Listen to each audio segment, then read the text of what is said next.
Hey everyone, welcome back to another Heavy Metal Diecast video, and today we've got one here from Forces of Valor, and this is a Focke-Wulf 190 in 1/72nd scale diecast, and this is an A8. It is Black 13, as flown by Josef Priller from JG26. Now this is the aircraft he actually flew while making a strafing attack on Sword Beach during the Allied invasion of Normandy on June 6, 1944.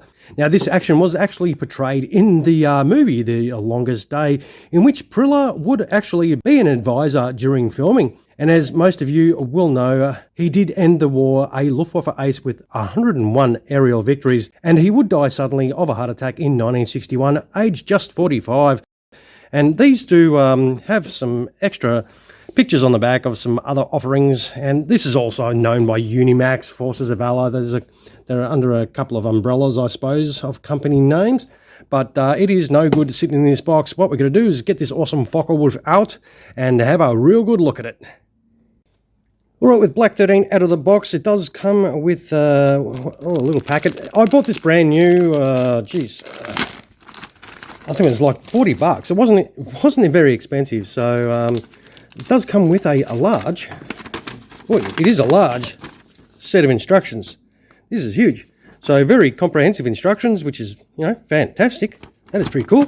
We'll turf them out of the way and get back to that in a minute. You also get a little booklet, I suppose, of some of their offerings from Forces of Valor, which is also pretty cool. Oh, it's double-sided.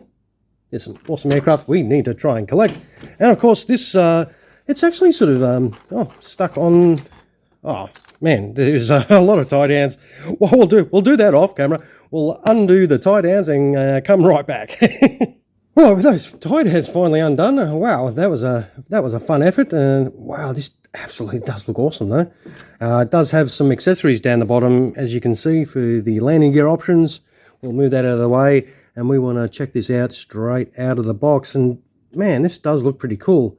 It does have the tape where this is where the tie downs were on the aircraft. We'll have to get that off as well. It does have a little lacquer band here that's holding the propeller in place as well.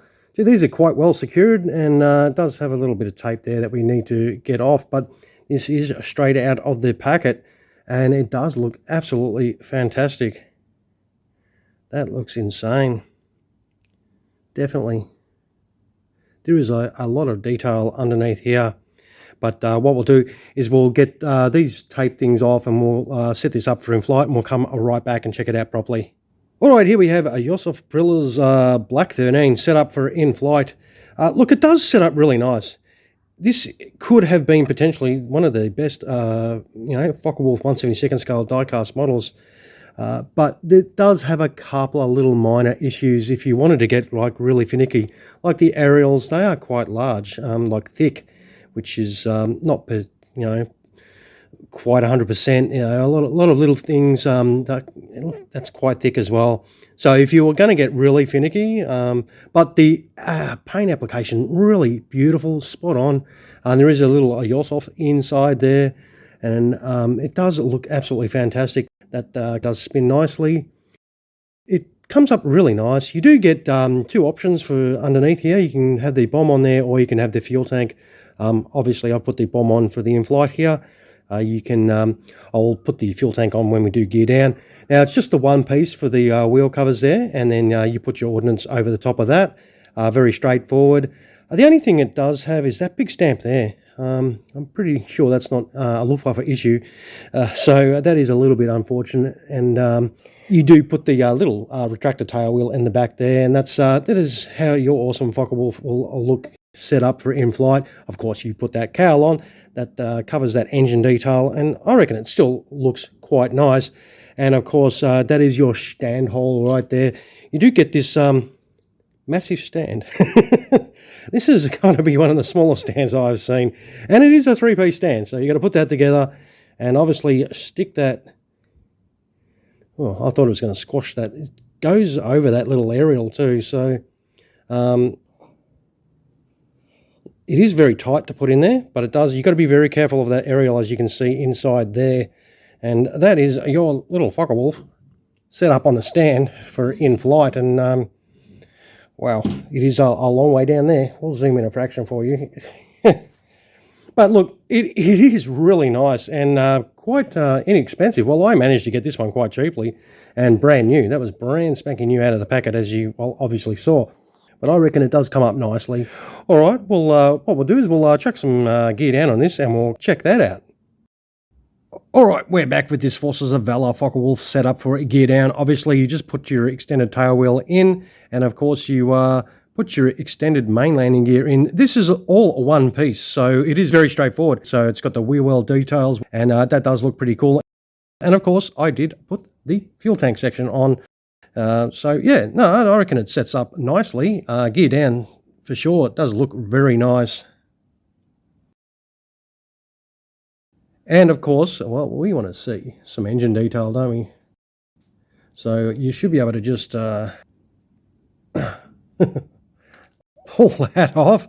So you do, it does fit tightly, but that does show some absolutely awesome radial engine detail there. How cool is that? That is definitely a nice little feature for this. So if you can pick up one of these, and look, if you don't care that much about the small little issues that it does have, which they are, they're very minor. I mean, you can live with them for sure. But I reckon this does set up very nicely for, of course, you know, a nice little 1/72 scale Focke-Wulf 190. But I reckon it's pretty cool. We'll put that back there. We'll zoom in a fraction for you. And I'll wind up this video, of course. These little butcher birds are not huge. So once again, this is by Forces of Valor or Unimax, depending on what it's being sold under at the time. And I reckon it is quite well done for what it is. All right, so what I'll do is I'll do the usual. I'll take some photos of this, and you can see them at the end of the video, of course, without my sausage fingers all over it. Look, these are fairly small with the 1/72 scale World War II fighters. But if you do like this at all, throw us one of those somewhere down there, of course. Feel free to subscribe to the channel as well. All right, everyone, thank you so much for dropping past to check out another video. I hope you enjoyed this little Focke-Wulf today. And with that, I'll stop talking and say you all have a fantastic rest of your day. Cheers, everyone.